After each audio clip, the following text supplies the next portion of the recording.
네, 다음은 엔터 쪽인데요. 두 가지 주제입니다. 일단 먼저 좀 기록 달성을 한 부분을 좀 축하를 하고 싶어요. 두 가지 정도를 지난주에 제가 언급을 했었죠. 하나는 에스파의 넥스트 레벨이 멜론에서 그 1등을 과연 차지를 할 수 있을까? 그때 2위였는데 라는 거였고요. 그 다음에 두 번째는 세븐틴이 요번에 신보를 냈는데 근데 요 신보가 과연 판매량이 얼마나 잘 나올 수 있을까라는 부분이었습니다. 그렇게 했었을 때 이때만 해도 제가 그 라이브를 할 때만 해도 계속해서 2위였었어요. 2위를 차지를 하고 있었는데 근데 기록 달성에 성공을 합니다. 멜론에 여러 차트가 있거든요. 실시간도 있고 일간도 있고 뭐 24 히트도 있고 이용자 수도 있는데 모두 다 1등을 기록을 합니다.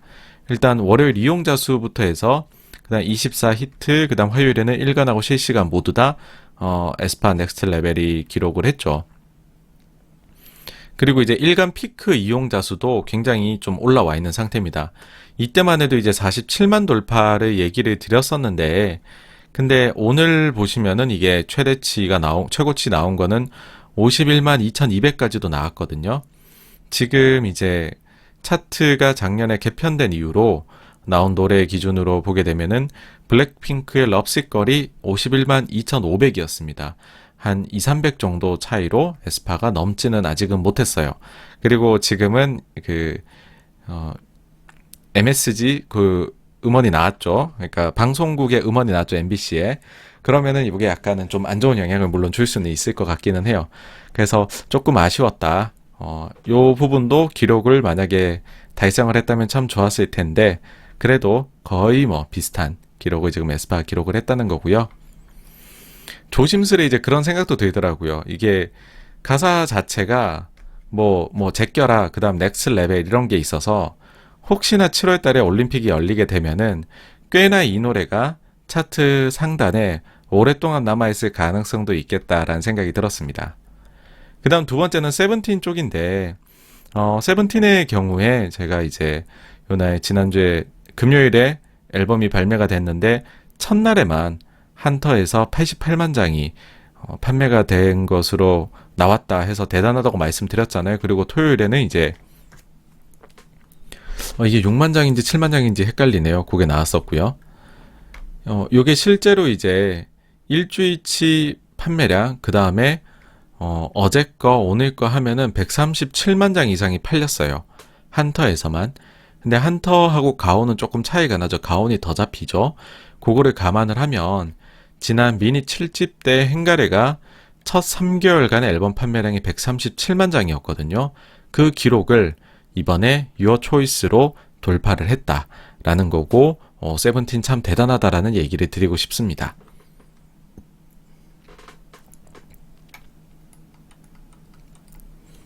다음으로 오늘 꼭지 중에 하나로 잡았던 게 엔터사들의 공연이 과연 언제쯤에 가능할까라는 부분이었죠.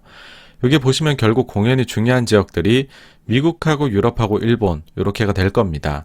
그럴 때 사실 이제 과거 거를 살펴보면 좀 저희가 답을 쉽게 발견할 수 있는 게 분명히 있는데, 그 요소는 이제 방탄소년단이 계획했다가 못했던 2020년 미국 투어, 그 경기장들을 지금 한번 살펴보는 거죠. 여기 미국 쪽은 좀 글씨가 작은데요. 좀 크게 해서 보시면 이렇습니다. 캘리포니아 리바이스 스타디움 이 68,500석이래요. LA에 이제 로즈볼 스타디움 9만 석이나 되네요. 그 다음에 이런 스타디움들이 있습니다. 쭉쭉쭉쭉.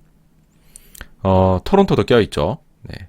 그 다음에 뭐 시카고 솔저필드까지 있는데 굉장히 큽니다. 그렇죠? 굉장히 큰 건데 다 합치면은 요때 당시에 요거를 이제 만석을 채운다라고 해가지고 봤었다라고 하면,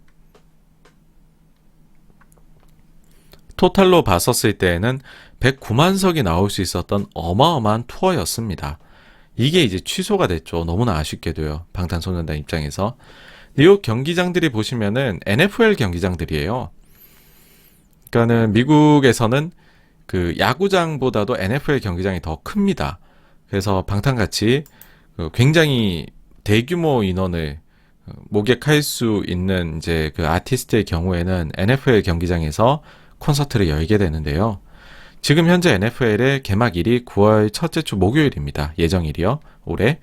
근데 여기 총 32개 팀이 있는데 이 중에서 덴버하고 인디애나폴리스만 제외를 하면은 풀 캐파를 이제 약속을 했습니다. 그러니까는 100%를 자기네 캐파 대비 받겠다는 거죠.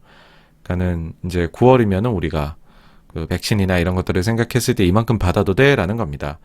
그렇다는 말은 요 경기장들요 지금 전체 다 요때쯤이면은 풀 캐파로 예약을 받을 수 있음을 의미를 합니다. 그렇다라는 말은 요때 이후로 해가지고서는 사실은 공연을 할 수 있다는 뜻으로 저는 해석이 됩니다. 그럼 우리가 여기서 이제 다른 경기장들을 한번 또 살짝 보면 뭐 실내 중에 되게 크다라고 하면은 뭐 대표적으로 저희가 알고 있는 거는 메디슨 스퀘어 가든이겠죠, 뉴욕에 있는. 근데 이제 MSG 같은 경우에 이미 이제 여기서 이제 완전히 그 백신 투약한 사람들만 이제 가능하다 해가지고서는 풀 캐파를 돌렸습니다.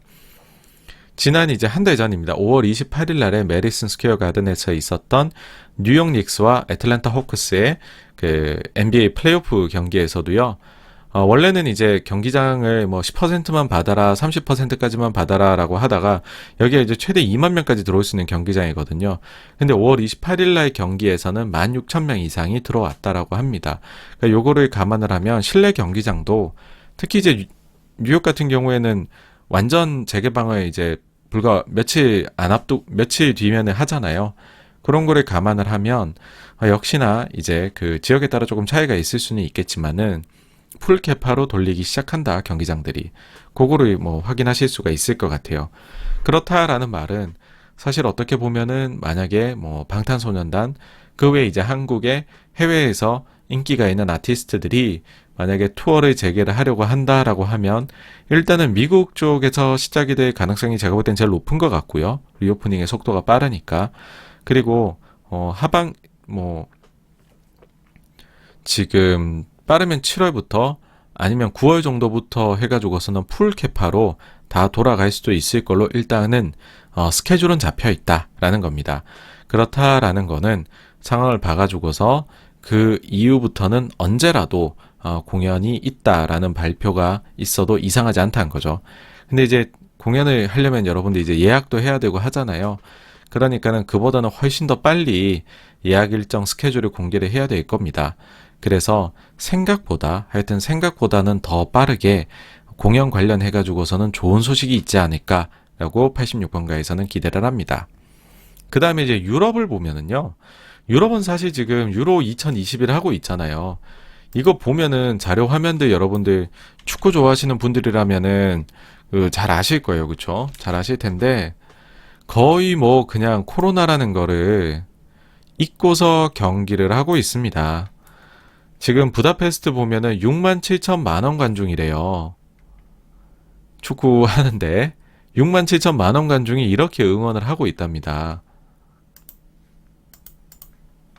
이런 상황에서 공연만 막지는 않겠죠, 그쵸? 그 다음에 이제 그 영국의 웸블리 구장 같은 경우에는 총 9만까지 수용이 가능한 곳이에요. 근데 최근 경기에서는 19,000명까지 허용을 했었고, 근데 요거를 더 늘려서 세미파이널하고 파이널에서는 6만까지 받기로 결정을 내렸습니다. 그래서 요 부분들도 계속해가지고서 풀 캐파 쪽으로 나아가고 있다. 그러니까 유럽이 아마도 미국보다는 조금 느릴 수도 있겠지만은 흡사한 시기에 풀 캐파로 도달을 하지 않겠느냐, 허가하는 걸로 그렇게 생각을 하고요. 그 다음에 이제 일본입니다.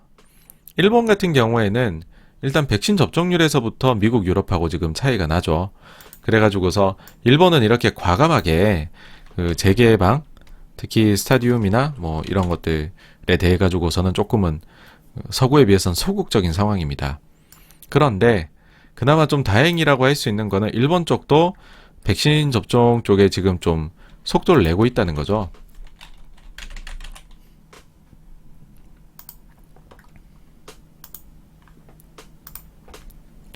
요 자료 이제 일본을 추가해서 보시면 일본이 지금 기울기가 좀 가파르게 올라오고 있습니다.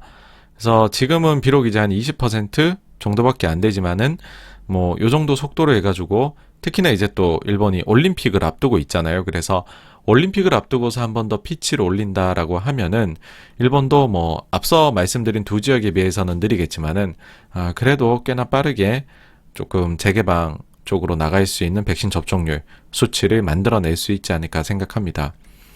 지금 보시면은 사실 이스라엘이 정말 군계 일학으로 빨랐어요. 근데 그 뒤에 이거를 영국이 따라잡았고, 그 다음에는 이제 미국도 굉장히 빠르게 접종을 했지만은 최근엔 조금 속도가 낮아지기 시작을 했는데, 보시면은 유럽은 늦었잖아요. 미국에 비해서. 원래 그렇게 알려져 있었으나 지금 보시면 뭐 이태리라든지 독일이라든지 프랑스가 거의 뭐 미국 정도 수준으로 빠르게 따라붙었다라는 겁니다. 그래서 이렇게 사실 이제 한 요 정도 시기대를 한 4월 정도 시기대를 보게 된다면 이때 당시에 야 유럽이 유로 2021 할 수 있겠어? 재개방할 수 있겠어? 아까 부다페스트 6만 7천만 원 관중 들어올 수 있겠어? 상상하기 어려우셨을 거예요. 근데 그런 목표를 가지고 있으니까는 이제 접종률을 빠르게 올렸죠. 제가 볼 때는 뭐 일본 쪽도 그런 쪽으로 좀 진행이 되지 않을까. 뭐 어떻게 보면 바라건대입니다. 예, 최대한 백신 접종 빨리 해가지고서 더 이상 요 이제 코로나로 인한 피해들이 글로벌에서 좀 적었으면 하는 바람이 큽니다. 예. 어쨌든 그래서 이제 일본도 백신 접종의 속도를 내고 있다는 거고, 그리고 이제 코로나 확진자 자체도 좀 높았던 거가 좀 최근에 많이 내려왔다. 사망자도 그에 따라 내려왔다는 거고요.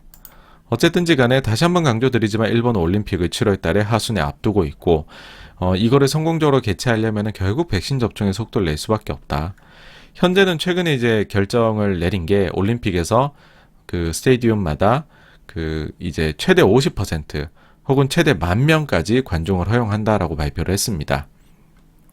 그래서 이 부분이 하여튼 그 올림픽 때 그 1만 명씩의 관중을 받았음에도 불구하고 별로 코로나 확진자가 늘지 않더라라는 게 좀 증명이 돼서 그 다음에는 콘서트나 이런 홀 쪽에서도 빠르게 좀 재개방을 속도를 냈으면 하는 바람입니다. 근데 뭐 시간의 문제이지 그렇게까지 뒤처질 것이라는 생각은 들지가 않습니다.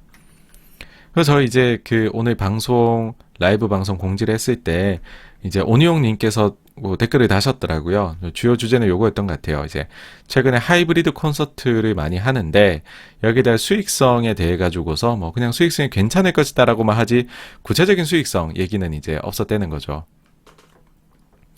그래서 이제 여기에 대해서 제가 아는 한도 내에서 그리고 말씀드릴 수 있는 부분에서 말씀을 드리자면 사실 이게 처음에는 회사들도 이거를 구체적으로 어떻게 해야 될지를 잘 몰랐다 보니까는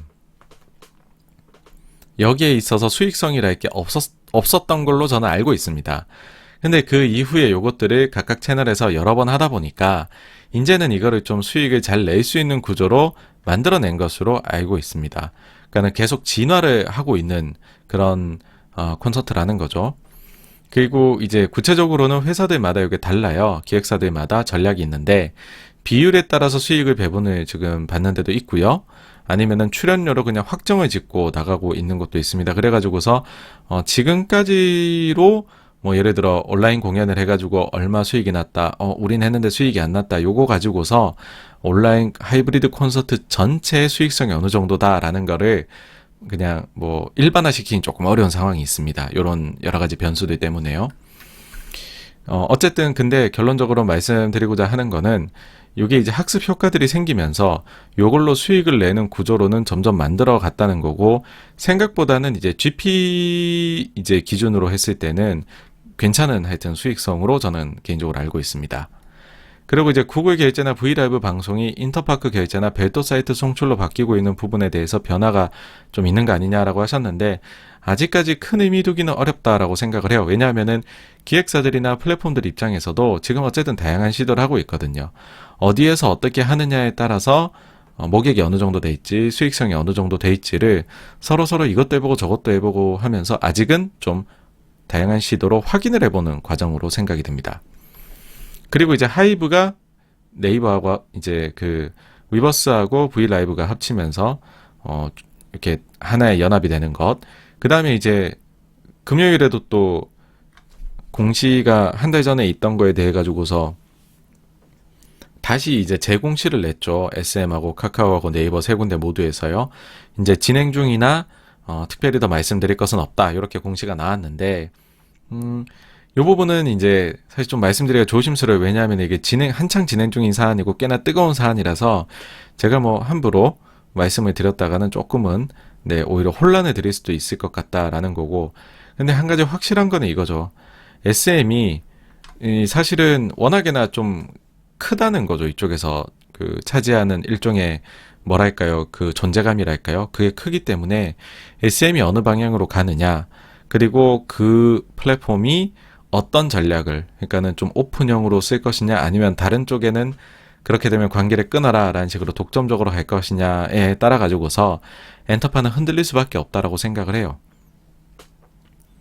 그래서 사실 회사 측에서도 지금 어디하고 링크를 걸어야 될지에 대해서 100% 결정이 나오지 않은 상황이기 때문에 요거는 하여튼 한번 상황을 조금 관심을 가지고 계속 지켜보시면 어떨까라고 생각을 합니다. 네, 요 정도로 해가지고요. 이번 주에 있었던 엔터에 대한 내용이었고요. 다음으로 넘어가겠습니다.